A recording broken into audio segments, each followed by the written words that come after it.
Hello everyone, my name is Loy and today is a grand day in my Dragonforge adventure. Last episode I already told you that I have a build planned for this series that I am very impressed with. And today those plans finally will come to fruition.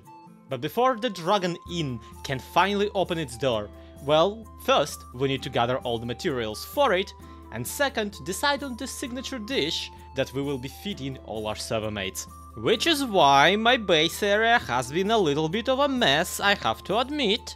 I have like 5 different fields filled with onions and wheat and tomatoes because I've been trying to figure out the most efficient recipe that won't poison my friends. But even beyond that, we do actually just need building materials for this thing. Heck, if we address just the sketch I showed you last episode, you will immediately see that what we need is a ton of stone for the foundation, a bunch of spruce for the tavern itself, and an absolute ton of tiled deep slate for the roofing materials.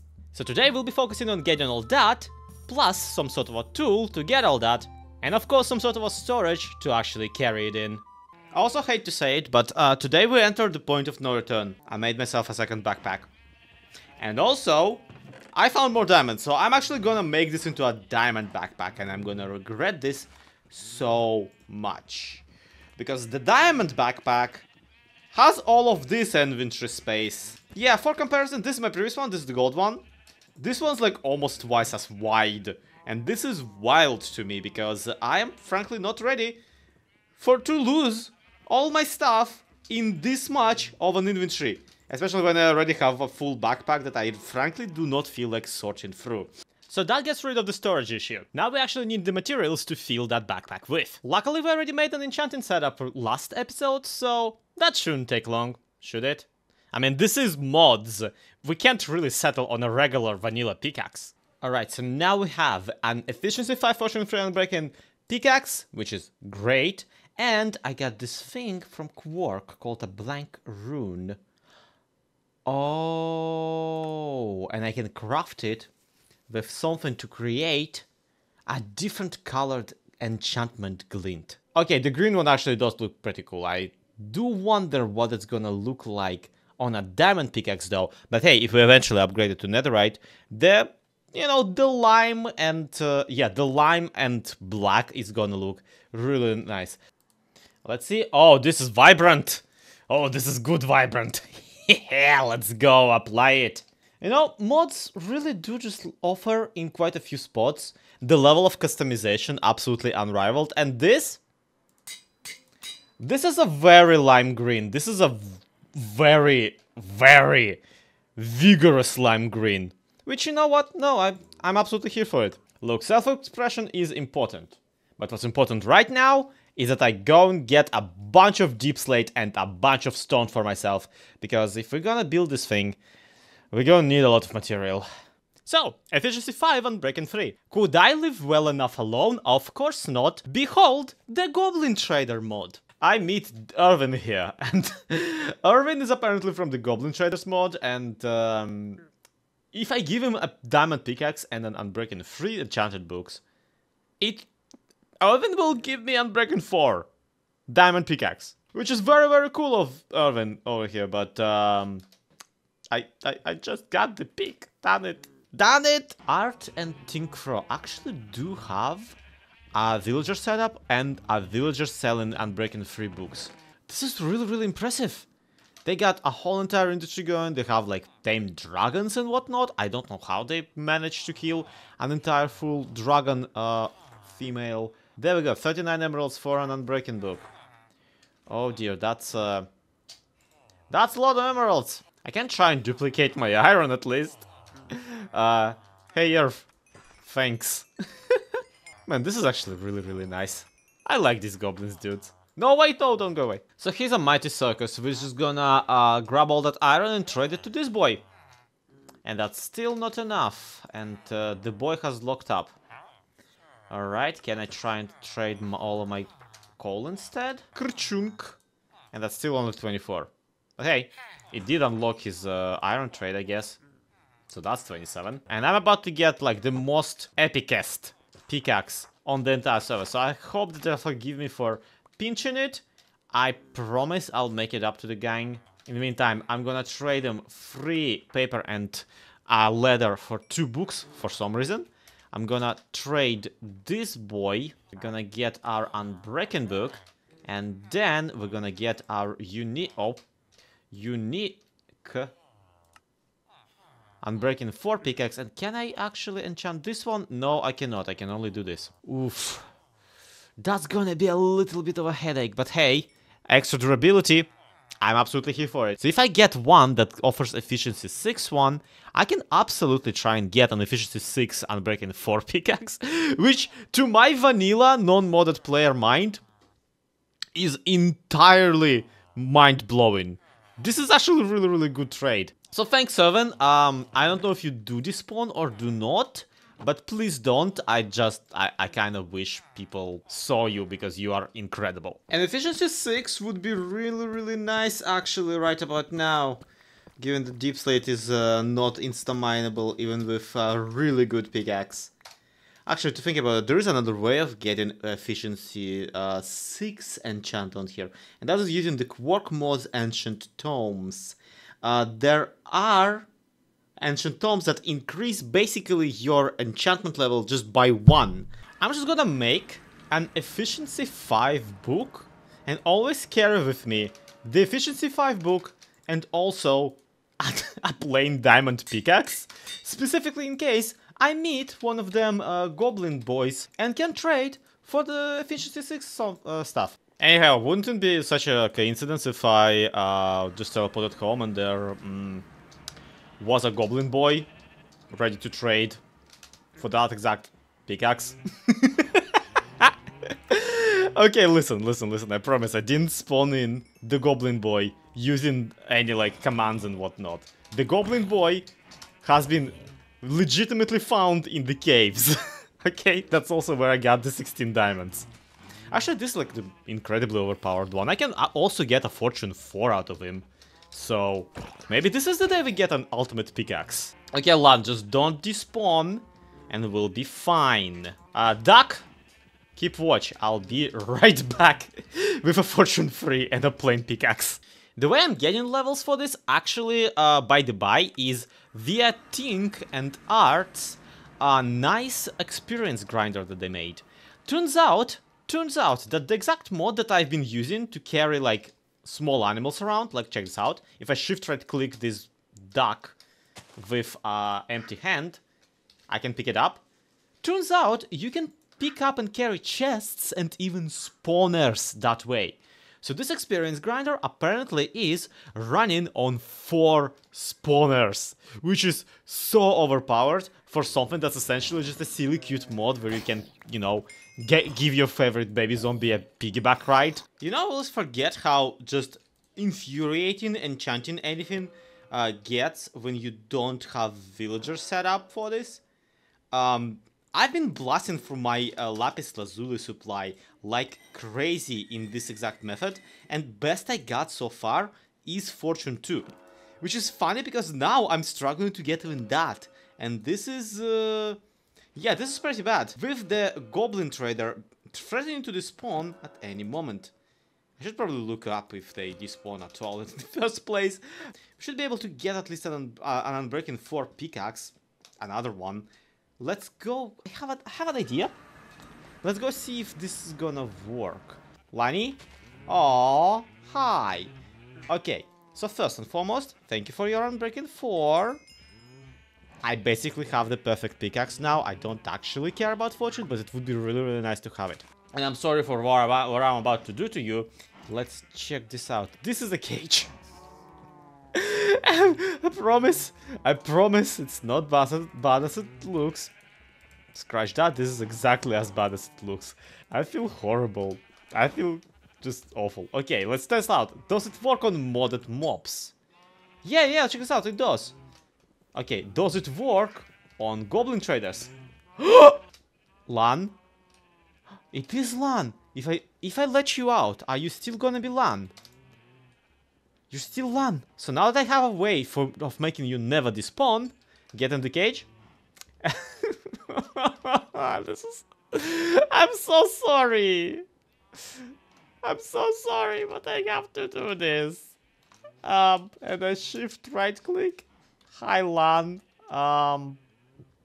So I listen. I promise I'll get you out, and I'm gonna look it up on the Goblin Traders like wiki or whatever. And if you don't actually despawn, I'm gonna let you out eventually. All right? Okay.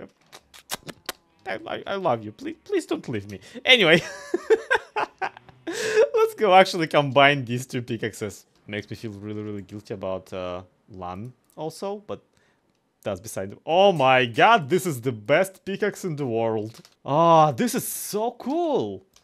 Let's go check out if it can insta-mine deep slate. Or at least mine it nicer. So, let's check this out. Oh, this is so nice. Oh, this is such a difference immediately. Oh, no, this is so good. I do wonder, though. Can we make this even faster somehow?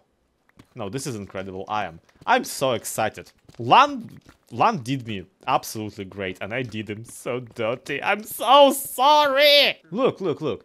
I basically have a ton of cobble deep slate. This is 1, 2, 3, 4, 5, 6, 7, 8, 9. Oh god, it's 9 times 256. I can genuinely not even count that right now because it's 11 p.m. for me. So yeah, I don't need to— Oh my god! I was gonna say, Melissa. Okay, Melissa, I was gonna say, I don't think I need to dig any more of this. I really need to focus on getting wool, spruce, and stone now. Mel, I'm so sorry. Do you have anything useful in your thing? I'm breaking 4 diamond axe. Yeah, Mel, I'm so sorry, but you're coming with me. Yoink. I'm becoming a monster. I don't like it. But this is such a good deal, though. So that's deep slate pretty much covered. Just gotta get a stone cutter to convert it into tile. Stone is not as easy though. Yeah, it's faster to mine, but it does need silk touch. Or smelting. Or a third mysterious kind of thing. Spoiler alert, I didn't do the third mysterious kind of thing. But I did come up with a very fun way to smelt it after all. As far as stone is concerned, I do think it would actually be beneficial to get silk touch applied on a pickaxe or something like that. And frankly, I actually wasn't planning to do that. Honestly, I thought that I could probably just smelt the cobblestone back into stone and make a cobblestone generator and do the entire vanilla route. Yeah, I know it's a little bit silly, but I don't think I need a cobblestone generator, given that I can now insta-mine stone into cobble by simply swinging my pickaxe and walking a little while. Pretty easily also, because I'm insta-mining without a beacon! I love it! I'm so happy. My one regret is that I don't have like a hole to dig up. I mean, it would be fun to dig up some catacombs under the under the city, but there's not much of a city yet, so I guess we'll just leave that for later. So now we also have 9 stacks of cobblestone, and by stacks I mean piles of 256 blocks. How do we smelt this much? Is there anything, is there like a special furnace somewhere in this? Okay, I think I found a solution. Not sure if this is gonna work, but you see these pouches? These are the upgrade pouches for my backpacks. I currently have the stack upgrade tier 2, which actually allows me to, as you can see, have up to 4 times the inventory space because everything stacks up to 4, but there's also an upgrade that allows you to automatically smelt things inside of your backpack. Now, for one, we would have to make a smelting upgrade in the first place, and I'm not entirely sure how that's going to work. But level 2 of this upgrade, the golden version, apparently allows you to automatically smelt. So it's gonna pull and push new items into the thing, into the furnace inside of my backpack by itself. So as long as I'm just kind of running around, I'll have stone just permanently smelting in the back of my back. Do wonder, am I gonna need some sort of a power source for this?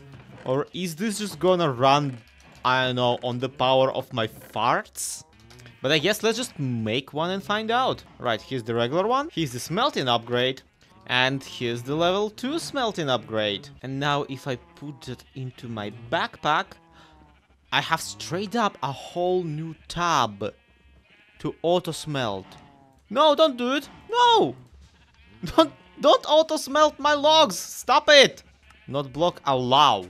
Allow cobblestone. This seems a little bit excessive. Stop smelting everything I own! And I hope that it's gonna match item cherry planks, because I mean, I do have some coal, but let's face it, wood is incredibly inexpensive.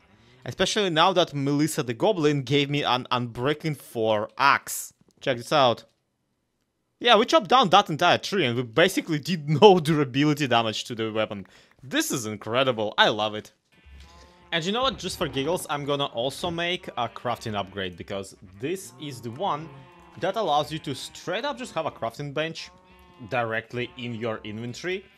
And at that point, you might as well just never click the letter E as a way of opening your inventory, because that only is gonna give you your actual inventory and not the mega overpowered backpack that can smelt, craft, and even feed you. I swear, this mod, absolutely insane. Regardless with that, we are pretty much set for all of the materials that we wanted. So I'm really excited to finally unveil the design and get time-lapsing the base tavern of this series. I'm also really invited to get all the stuff cooked up for the friends and invite everybody to a housewarming / tavern opening party. But we'll see how that goes in just a few moments.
And there it is, the Dragon Keep.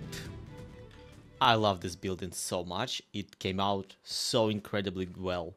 And I'm honestly so touched and almost tearing up here over finally getting to see it on the server. I've been hyped to build this since the series began. Since before the series began, since I first was told about the idea for the series.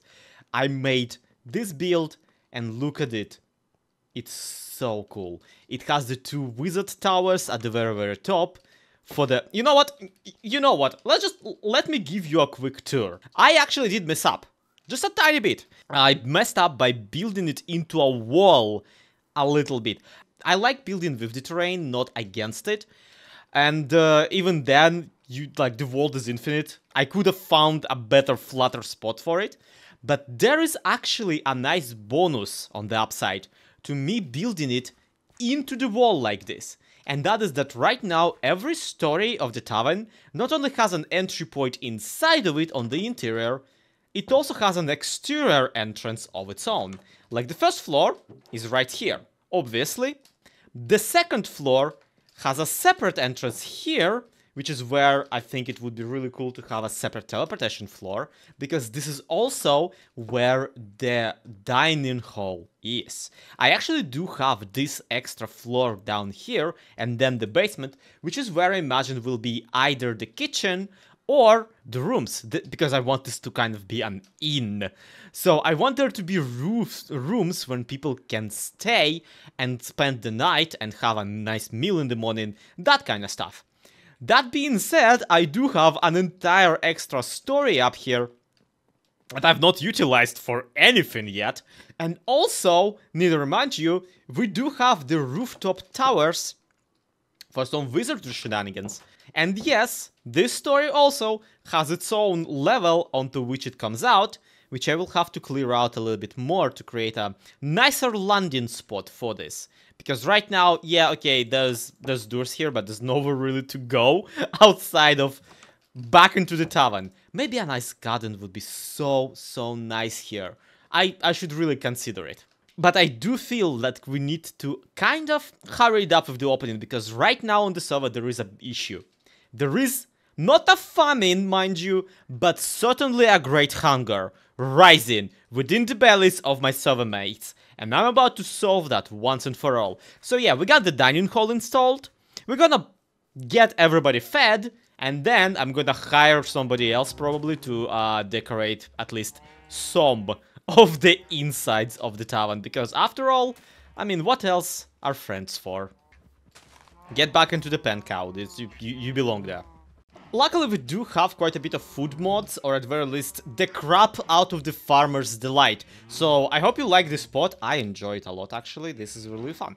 But we'll be doing a lot of this spot today. Okay, so what are we working with? Well, we're working with a lot of cows, a few of sheep, and several patches of tomato plants, which is gonna come in clutch, actually, today. So, check this out.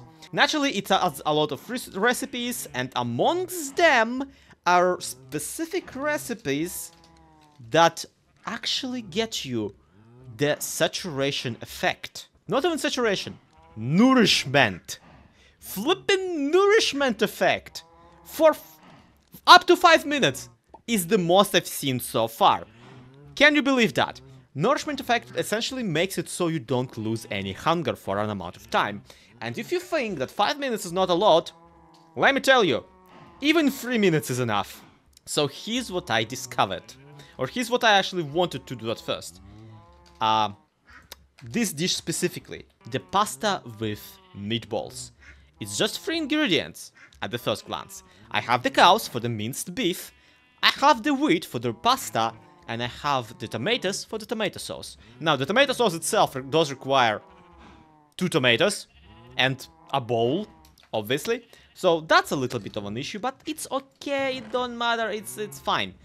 The pasta dough is a little bit more of an issue. Because to make pasta in this, you need to make not just wheat, but the dough. And then you slice the dough and you get the pasta that way. And I'm not sure if there's a way to automate that entire situation, but it certainly would help if at the very least we got the wheat dough more efficiently. And guess what? There is a way to do that. There is absolutely the way to do that. And that is eggs. Because like the real issue with pasta, with making the raw pasta, is mixing water into the recipe. Is having to restock on your water every single time. But the raw pasta has 2 recipes. Or rather, wheat dough has 2 recipes. One with water and one with eggs. And I have 2 ducks now. So, specifically for these reasons, I can just shift right click. And I can just get 16 issues of pasta. 16 by 3 of wheat dough. Just chilling here. And from there on, it's just a matter of like cutting it on the board. That I can do easily for an unlimited amount of time. Until the knife breaks, I mean. Okay, there is a diamond and apparently a netherite knife? Oh wow, that's actually very impressive. I should get a diamond one at the very least. I'm wasting a full diamond on cutting pasta.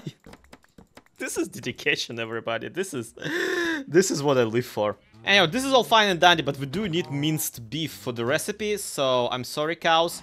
You are getting devoured. But you are getting devoured much more efficiently if than if we were in vanilla Minecraft, because we can actually get 2 minced beef out of 1 raw beef.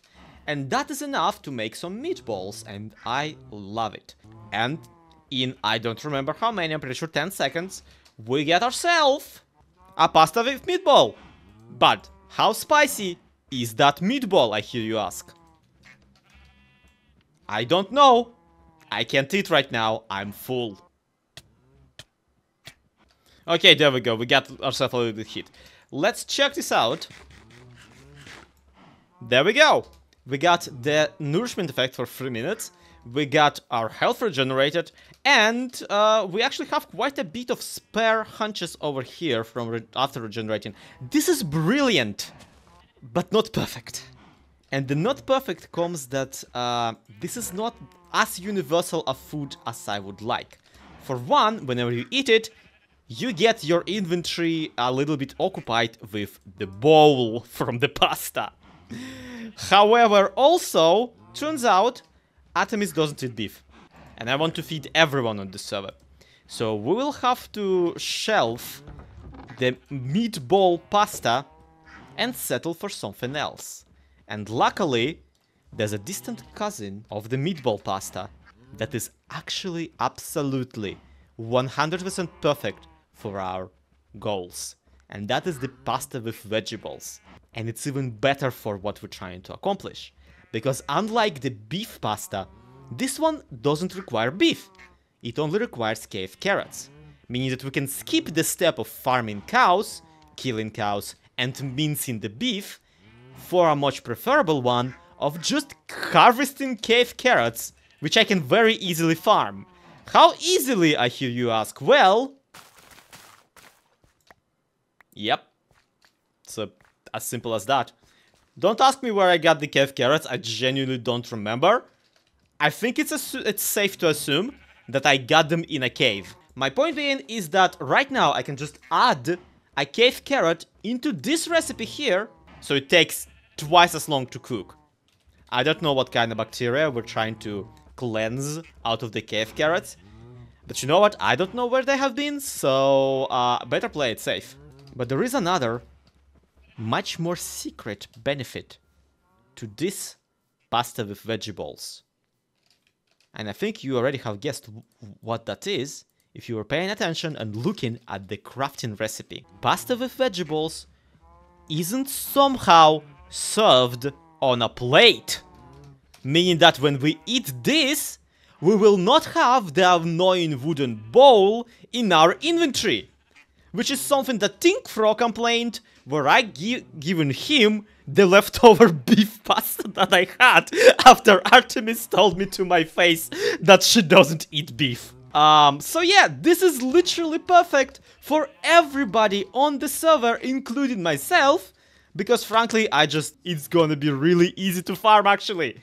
Oh, and by the way, another hilarious bit about this is that because it's not served on a bowl, this bowl that the tomato sauce has in it, it pops out as soon as this is cooked. For real, as soon as this pasta gets processed, the pot just vomits up a bowl at me and I can just reuse it in future tomato sauce adventures.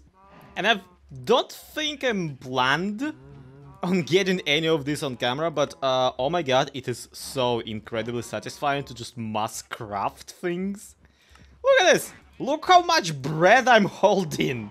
This is so fun, this is so much power on this server.